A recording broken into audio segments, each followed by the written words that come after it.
नमस्कार, मी परत झालो. तर भारत जगाला चकित करतोय. 1.95 लाख कोटी GST गाड्यांची बंपर विक्री. हा 1,95,00,000 कोटी GST हा गाड्यांची विक्रीमधून GST हा मिळतोय आणि म्हणून GST संकलनाने 1,95,000 लाख कोटीचा जो विक्रम केलेला आहे आणि त्याच्यामुळे देशात कार विक्रेते किंवा कार विक्रीला जोरदार अशी उसळी घेतलेली आहे कार विक्रेत्यांनी. आणि कारखान्यांच्या ज्या वाढीचा वेग आहे हा काहीसा कमी झाल्याची चर्चा सुरू झालेली आहे. भारताची अर्थव्यवस्था ही वेगाने धावत आहे की मंदावते आहे. चला तर या आपण व्हिडिओमध्ये संपूर्ण GST विषयी किंवा गाड्यांच्या विक्रेत्याविषयी आपण जाणून घेऊया. तर जून 2026 मध्ये भारताने एकूण GST संकलन हा 1.95 लाख कोटीवर पोहोचवले. हा आकडा गेल्या काही वर्षांच्या तुलनेत जवळपास 13.9% कोटींवर पोहोचलेला आहे. याचाच अर्थ देशात व्यवहार हा आणि कार संकलन मजबूत राहिलेला आहे. GST महसूल GST आहे त्या GST महसुलामध्ये मोठी वाढ झाल्याचे आपल्याला दिसून येते आणि जो संकलन आहे त्याला मोठासा वेग किंवा आधार मिळालेला आहे.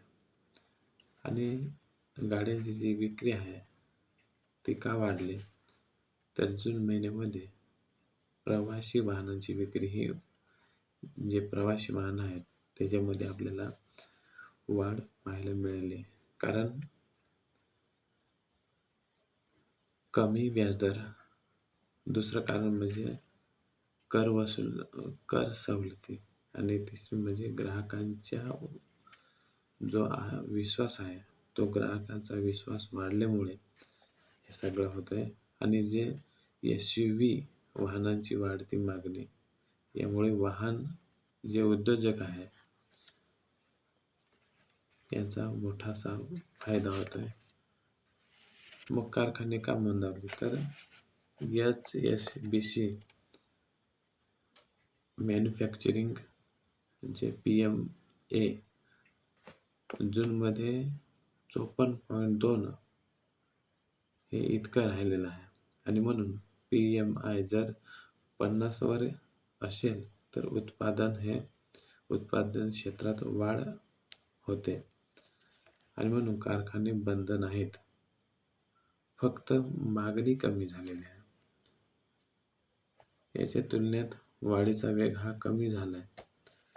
भारत जगाला वेग क्वचित असा